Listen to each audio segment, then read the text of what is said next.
Қараңғы бөлменің бір бұрышында бүрісіп жылап отырған Бануды ешкім басынан сипап, жылы сөздер айтып жұбатпады.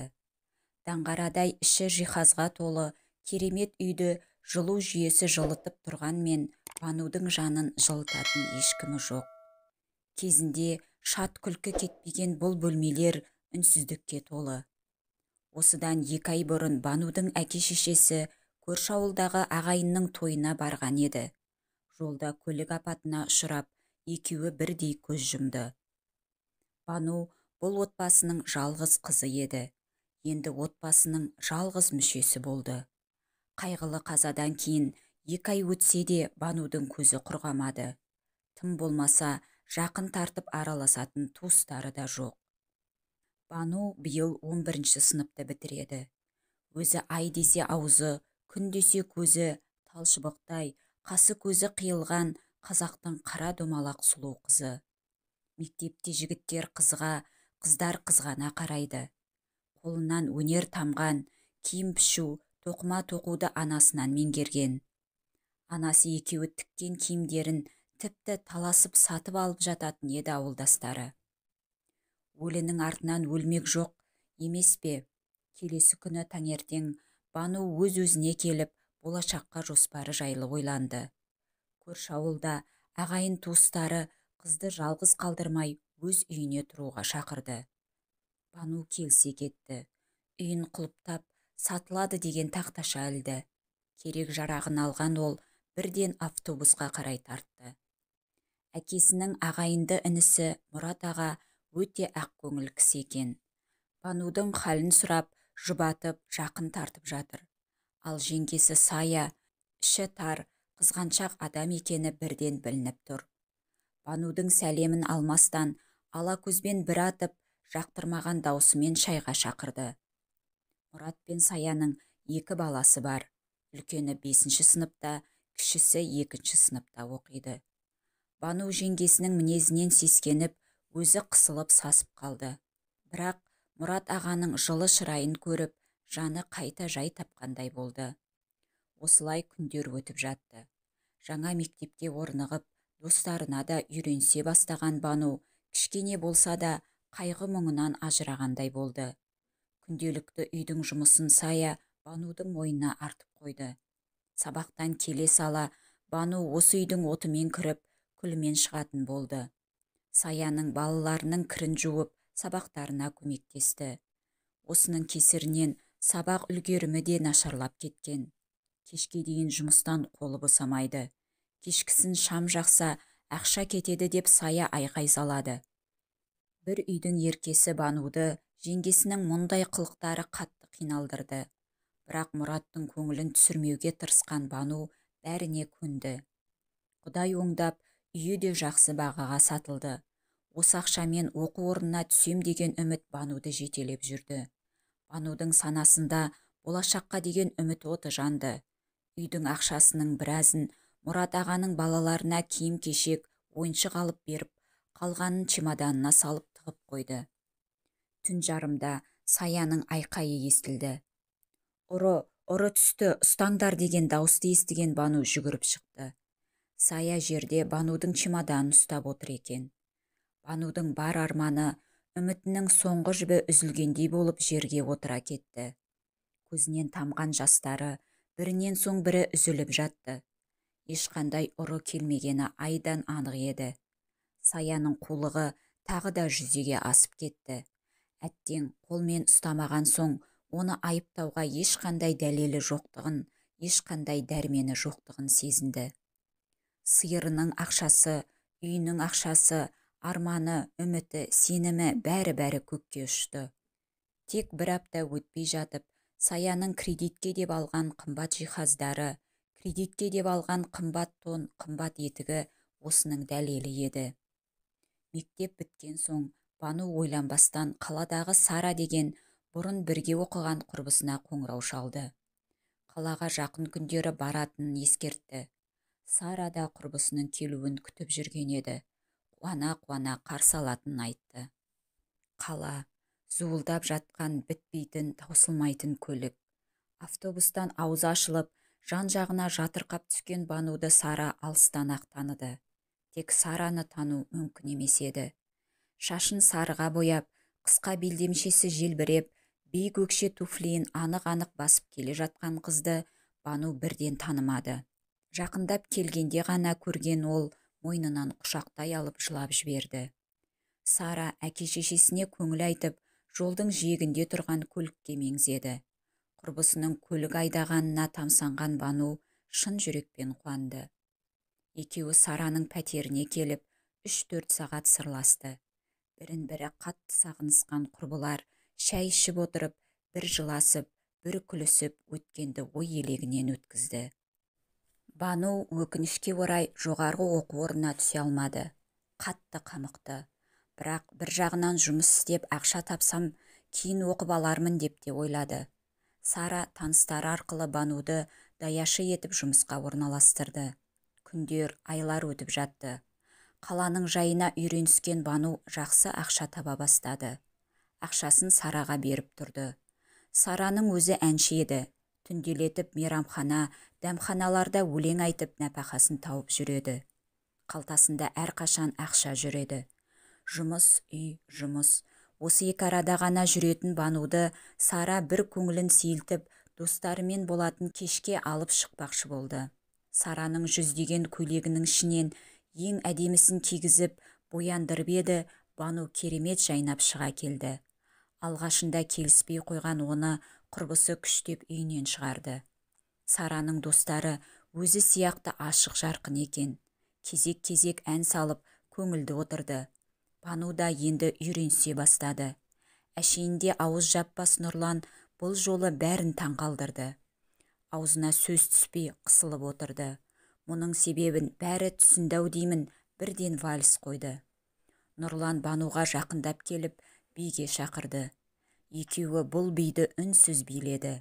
Бірін-бірінен ұялып, бір қызарып, бір бозарып тіл қатыспады. Нұрлан әнші жігіт, өте сымбатты, сыпайы, нағыз ер жігіт екен. Негізі Сара екеуі Нұр-Сара атты дуэт құрған.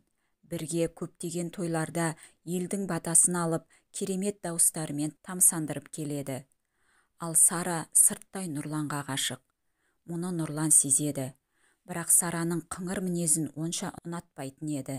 Енді міне бір көргеннен Банудың сұлулығына, биязылығына байланып қалған Нұрланның көзінен махаббат ұшқыны байқалды. Сара да бұны байқап, қызғанып, іші оттай күйіп жүр. Мектеп кезінде де Сара ұнатқан жігіттер Бануға көңілдерін білдіруші еді. Тағы да солай болды. Бану да білдірмегенмен Нұрланды бірден ұнатып қалды.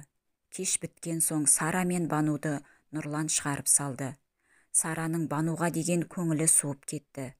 Бұрынғы қайырымды Сара енді жоқ. Киімін қызғанып, болмашы нәрсеге сөйлеп, қабақ шытатынды шығарды. Бірақ махаббаттың торына іліккен Бану оған мән де бермеді. Арман мен қиялда ұшып жүрді. Бану мен Нұрланның арасында махаббат өрбіді. Күнделікті кездесіп, айлы түндерде қала көшелерін кезетін болды. Нұрлан домбырасын әкеліп, «Банужан, екеуміз үйленгенде саған бет ашар жырын өзім шырқаймын. Тыңда міне, былай, тұра тұр бетіңді мынамен жаба тұр» деп киімін жауып қойып, «Айт келін-ау, айт келін» деп шырқай жөнелетін.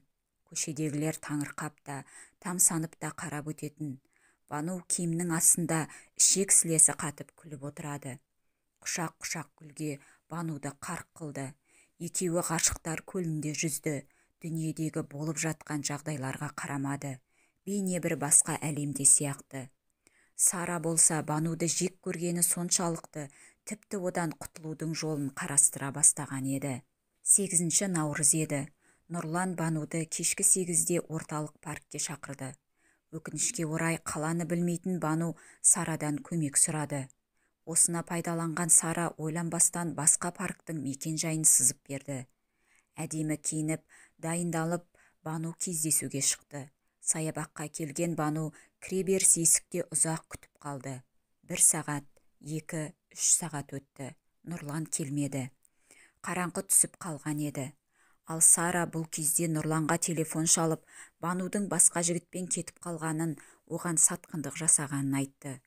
Нұрланның қызғаныштан көзі қарауытып, естігенінің бәрін шын көріп тұрды.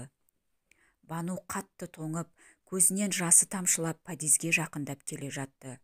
Нұрланға ашуланып, бір жағынан бір нәрсеге ұшырап қалды ма деген ой көңілінен кетпеді. Кенет бұрылыстан шамын жақпай ұшып шыққан көлік оны қақты да кетті. Көзін ашса, палатада жатыр екен. Жанында медбикеден басқа ешкім жоқ. Аяқтары қатты ауырып тұр. Жай басын көтеріп қарап еді, есінен танып қала жаздады. Екі аяғын тізеден төмен кесіп тастапты. Бар даусымен айғайлап жылай бастап еді, медбике құшақтап жұбатты. Қайтсын, жанында демеу болар ешкім жоқ. Медбикенің аяныш сезімі еріксіз қызды құшақтап жылы сөздер айтқызды. Аспан жерге түскендей, бүкіл әлем одан теріс айналғандай еді. Бір апта жатты. Осы бір аптаның ішінде ешкім келмегені жанына батты. Әттең, әке-шешем-ай, жанымда болсаңдар, жылы құшақтарыңмен жылытар едіңдер. Мейірімдеріңді сағындым. Неге мен? Бір кезде мейірбике сүйінші сұрағандай, Бану, жігітіңіз кеп тұр деді. Өз құлағына өзі сенбеген Бану ұшып тұрайын деді. Бірақ аяғын көріп, көңілі қайта түсті.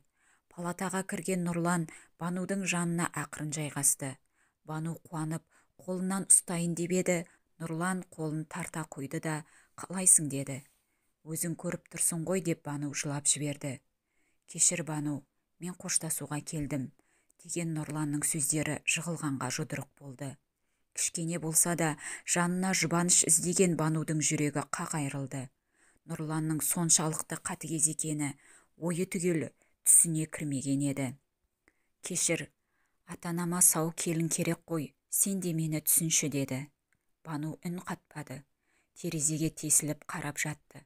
Көзінің жасын сүртті де, кете бер, бақытты бол деп нақ-нақ жауап берді. Осыны күткендей Нұрлан да тұрды да шығып кетті. Бану бұдан соң жыламады.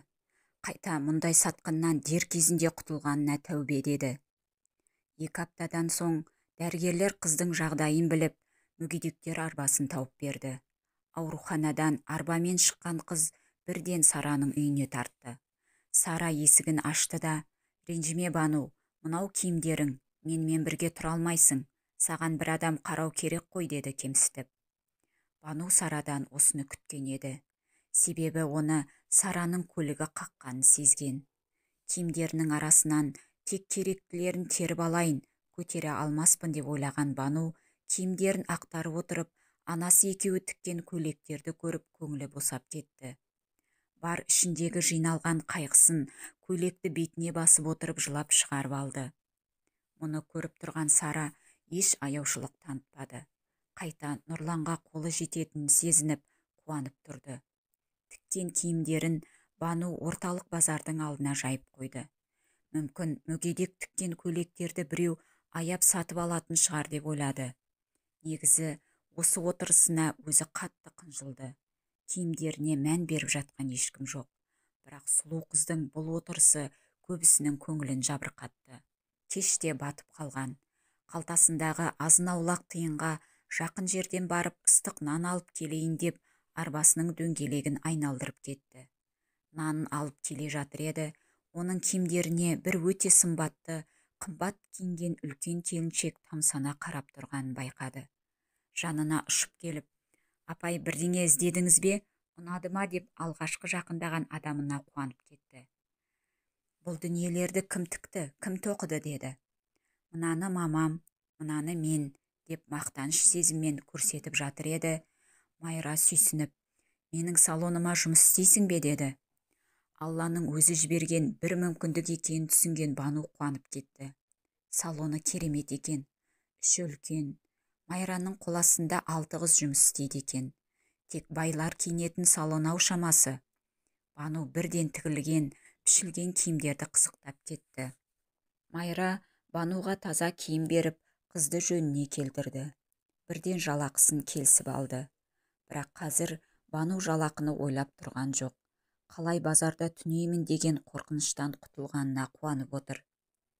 Майра өте ақ көңіл, қайырымды келіншек. Жалғыз ұлы бар.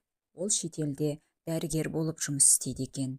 Бануды қызындай көріп кетті. Банудың да қолынан өнер тамып тұр емес пе? Оның тіккен бұйымдарына сұранысты артып, Майраның ісі оңға басты. Майра ұлы Сәбитті әуежайдан күтіп алды. Жолай болған оқиғаларды Бану жайлы бәрін айтып берді. Келе салып Сәбит Банумен танысуға асықты. Себебі өзі дәрігер болған соң әрқашан қол ұшын беруге асығып тұратын. Банудың сұлулығына тәнті болған Сәбит бірден шетелдегі қызметтестеріне хабарласып, Бануға протез аяқ салдыруға келісті. Мұндай мейірімділікті бұрын соңды көрмеген Бану бұл кісілерге шексіз риза еді. Бір айдан соң Бану мен Сәбит Израильге ұшты. Ол жақта 3 апта болып, қайта Қазақстанға аяқтан еш айырмашылығы көрінбейтін, білінбейтін, жасанды аяқпен қайтқан Бану бақытты еді. Бір-біріне бауыр басып қалған екеуі қалай ұнатып қалғандарын да байқамай қалды. Сондықтан Сәбит Бануға үйленуге ұсыныс жасағанда ол ойланбастан келісті. Тойға да аз күн қалды. Тамада таңдап отырған Бану газет бетіндегі Сара мен Нұрланның суреттерін көзі шалып қалды. Сәбиттің оның еркелігін көтеретінін білген Бану, тойымызға 2 тамада жалдайықшы деп өтінді. Сәбит Банудың айтқанын екі етпейтін. Бану Сара мен Нұрланды және тағы бір тамаданы жалдап қойды. Той да басталды. Керемет көліктен, өзі тіккен керемет көйлегімен түскен Бану шын бақытты еді. Мейрамханаға кірерде бетін фатамен жауып алды. Фатаның арғы жағында Нұрлан қолына домбырасын ұстап дайын тұр екен. Жанына келген Банудың бетін ашуға құлшынып, «Айт келін-ау, айт келін» деп сайрай жөнелді. Таныс дауыс, таныс ырғақ. Банудың есіне сол кездер түсті. Бірақ өкініш жоқ. Ол жай ғана мағынасыз естеліктер еді. Осы отырған ағайынға бір сәлем деп, шабыты тасып тұрған Нұрлан домбырамен фатаны көтерді. Ар жағынан сұлулыққа тұнып тұрған Бануды көргенде суық суды бастан аяқ құйып жібергендей сезінді. Өкініш өзегін өртеп, бозарып, қатты қынжылды. Сара да құрбысының қандай дәрежеге жеткенін байқап, аузы ашылып тұрып қалды.